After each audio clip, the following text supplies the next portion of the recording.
Just before sunrise, multiple airstrikes struck a fuel storage facility here in the city of Odessa, a key port city on the southern coast along the Black Sea. This is the most significant attack Odessa has seen since the war in Ukraine started. Just after the attack, we were able to make our way to the scene. It's mostly an industrial area of the city, but there are a number of apartment buildings and homes on a hill overlooking the fuel storage facility.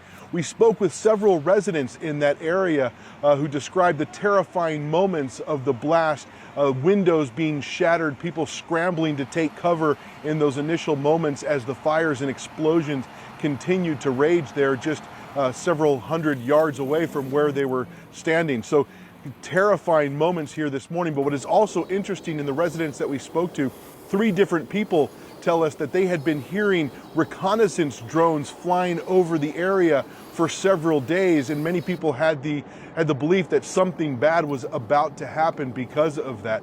Russian military officials say they fired high-precision missiles at these targets from land and sea locations, that they were targeting this fuel storage facility because it is providing fuel to Ukrainian forces. Ukrainian military officials say that there were no injuries at the blast site, but throughout most of the day, even hours and hours after the blast happened, firefighters at that scene are still continuing to fight the blaze. Ed Lavendera, CNN, Odessa, Ukraine.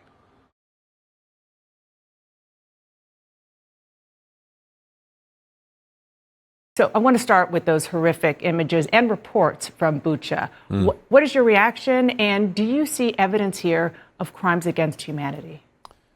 Dana, you can't help but see these images as a punch to the gut. And look, we've said before Russia's aggression that we thought it was likely that they would commit atrocities. Since the aggression, we've come out and said that we believe that Russian forces have committed war crimes, and we've been working to document that, to provide the information that we have to the relevant institutions and organizations that will put all of this together, and there needs to be accountability for it. But I think the most important thing is we can't become numb to this.